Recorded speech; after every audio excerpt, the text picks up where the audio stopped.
My name's Adela and I make minis. This month I've challenged myself to make 100 vases in 100 days. So I had 2 goals for week 2. I really wanted to try inlay again. It's a brand new technique to me and I definitely need the practice. And I also wanted to have another go at some fancy feet because last week's feet, well, they just weren't fancy enough.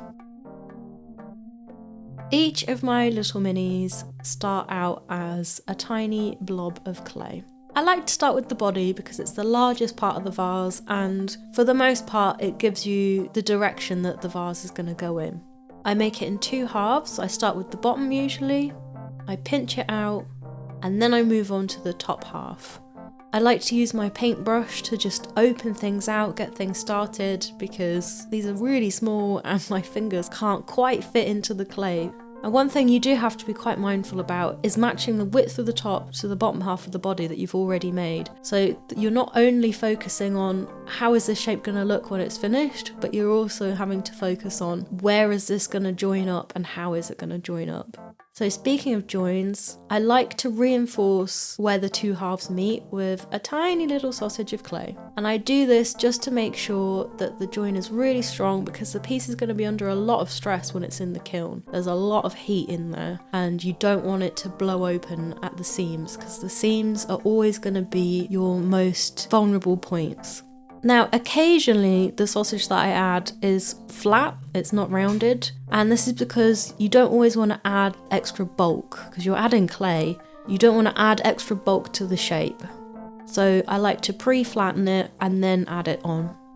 So once we've got the final shape of the body, we're then moving on to the foot. So today, first day, I decided I'd try and hit one of my goals, and that's to make a fancy little foot. Now there's lots of different ways you can make this, but I've realised that using a thimble is generally the perfect size. So the first thing I do is I roll out a small slab of clay, then I lay the thimble over that and then cut around, and that gives me a nearly perfect circle.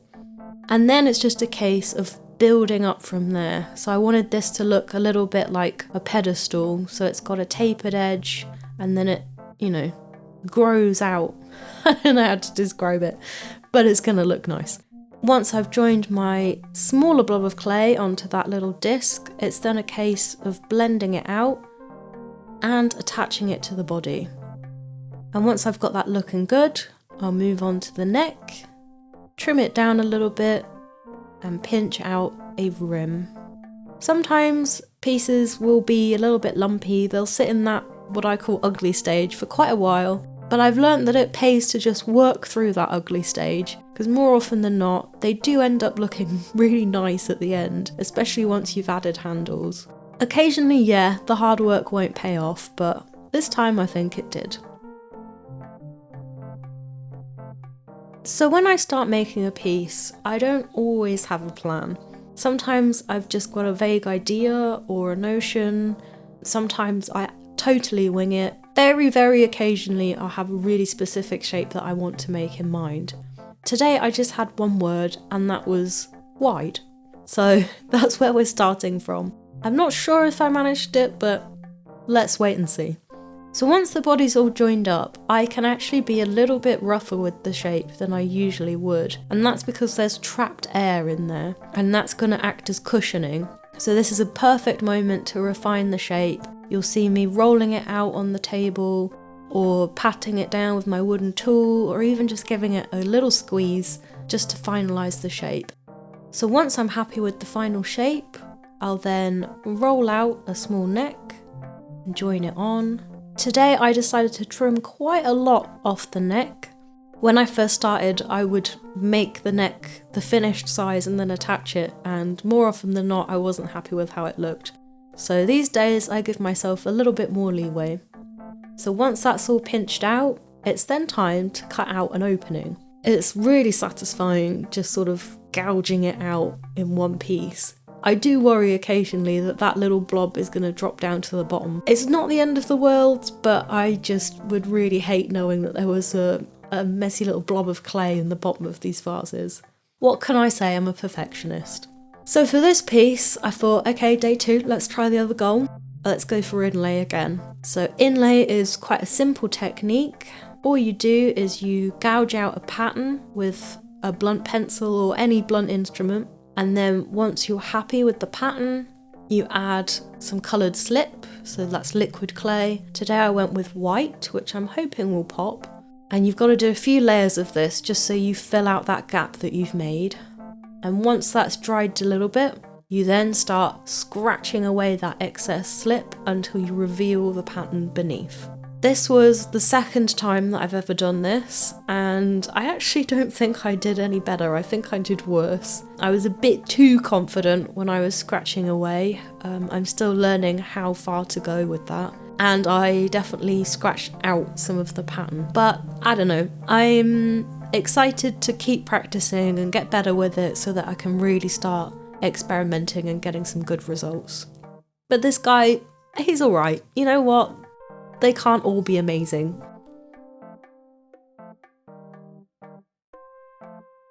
So for this one, I wanted a really tapered, narrow bottom. To make these tapered shapes, I usually find it easiest to put my lump of clay on the back end of my paintbrush. And once I've got that, I'll just roll it, and then you get a really lovely taper. So once I have that initial cone shape, I then widen it a little bit, make my top half. This time I actually had a lot of extra clay to blend the two halves together. So for once, I actually didn't need a sausage. We're then moving on to the neck, which I had a little bit of an issue with this time around. Once I'd attached it fully, I noticed that there was a tiny little gap. So I just had to add a little extra clay in there so I didn't have a hole. So once the rim is pinched out, I then cut out the opening and move on to the foot, which this one I decided just needed a little something to help it balance and stay standing. So once I was happy with how the foot looked, I then moved on to the handles, and then disaster struck.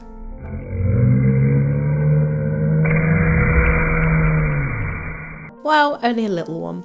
These guys are pretty hardy, and most of the damage can be repaired because the clay is still really soft, so you can just go back in there and reshape stuff. There were a few dents that I decided to leave, purely because I feel like it gives the piece a little bit more of a story, that it's got some history already, even though it's brand new. And then I decided to paint this one black.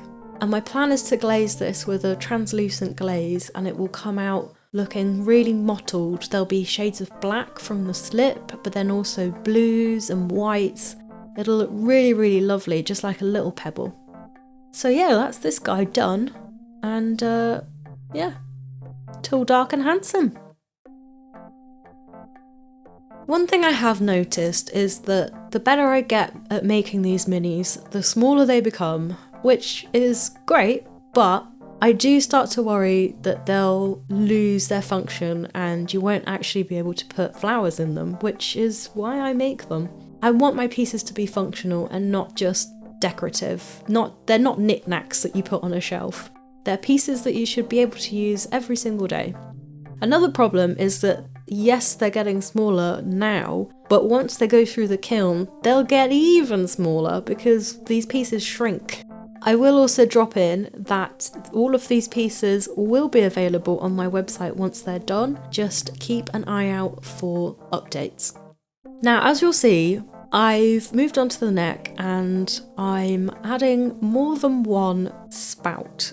And this is because I went a little bit rogue today. I'd seen some tulipiers online and I thought I would have a go at making my own tulipier inspired vase. Tulipiers were a big fad in the 17th century and they were made so that you could grow tulips inside. So these weren't vases in the way that we'd think now for cut flowers. These were vases that would have the actual bulb inside. Mine won't be like that, it will just be for cut flowers, dry flowers, but I was intrigued by these spouts, so we'll see how it comes out. I started off with 3 initially, but I felt that it was a little bit unbalanced, so I needed to add the 4th. The 4th did end up being a little bit of a nightmare to match. The first one was too narrow. The second one, I ripped a hole through the side, but it was fine. In the end, we were fine, and yeah, it's a little bit of a weird one today. I can't wait to see what it's going to look like with flowers, because I think that's actually what's going to make it. Day 12 was a little bit of a slug day. I'd spent the whole morning playing Botany Manor, which is a great game if you like flowers and puzzles. But I did see a really nice pot. So I thought, okay, that's what I'm going to do today. I'm going to try and be inspired by this pot and recreate it / make something akin to this shape. So once I'd joined up my 2 halves of the body, I then set about finalising the shape. So this vase had some straight edges, so I decided the easiest way to do that would be to roll the body, and that gives you a flat, sharp edge. And then it was a case of patting it down with my wooden tool. Again, once the 2 halves are joined, this is a great time to start manipulating the shape. However, there is a limit, because there's trapped air in there. There is a limit as to how much pressure that clay can hold. And this one, I was definitely pushing it. I could feel that there was a lot of pressure in that tiny little body, and the clay did start to crack. I extended the bottom, I added a tiny little foot. And then it was on to the neck. So this piece has got a much wider neck than you'd initially think, and I actually think I could have gone even wider with this one, but it looks balanced. And so once I'd pinched out the rim, I decided to move on to the handles. And these were maybe the smallest handles I've done in a really, really long time. So they were super fiddly, but very cute. I decided to be quite ambitious on day 13 actually. We kick things off, as always, with making the body. Today is a great example of how differently you have to treat the clay at different stages. The edges of my halves today were a little bit cracked, so I had a lot of holes when I was initially joining them. At this stage, I had to be really, really gentle because too much pressure and I would collapse the shape. So because of the gaps, I decided to add an extra wide sausage of clay to seal everything up. And then once that was all airtight, then I could go in and again apply much more pressure to the piece and shape it how I want it to look. So once I was happy with the body, I moved on to the neck. The initial one that I rolled out today actually felt too small. It didn't balance out the shape overall. So I scrapped that one and decided to go even wider. When joining the neck, again I had to be really gentle because the clay was so soft. So once I'd pinched out the rim, I decided to move on to the foot. And today's was another fancy foot. This time I made it out of 3 tiers. So again, I'm using my thimble as a template, and I wanted it to be quite a chunky bottom, so I stacked 2 little discs of clay together, and then I added a smaller blob on top. And once it was looking roughly how I wanted it to, I joined it to the bottom, added some more clay to make it all secure, shaped it again, and yeah, looks pretty nice. Then I moved on to the handles, and for this piece I decided to bring in some texture, and so I've added some fluting to the bottom half. I did later on decide that it still needed a bit more, so I extended those lines all the way down to the bottom of the foot. I'm really, really pleased with this one. He looks amazing, like a proper little vase. Day 14 was a very late session and I was very tired. So because I was so tired, I just wanted it to be over really quickly. When I started this challenge, I definitely expected there to be good days and bad days, and this was maybe not the best day. So because of that, I was working very instinctually and very quickly. I wasn't being my usual perfectionist self, so stuff that would usually bother me didn't bother me today. So I went for quite a simple shape for the body, a nice little short neck with a wide rim. And once I'd cut out the opening and added my little handles, I decided to paint this little guy with some white slip. And again, I was working quite quickly, and I'm hoping that once this is fired, you'll actually be able to see the little brush strokes on there. And then to top it off, just a little face to reflect my feelings. But he is very, very cute. I do love him very much.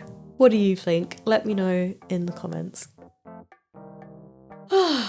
So that's week 2, done and dusted.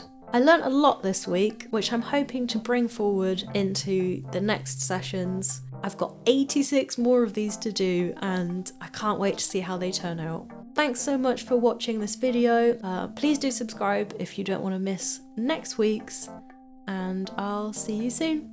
Bye!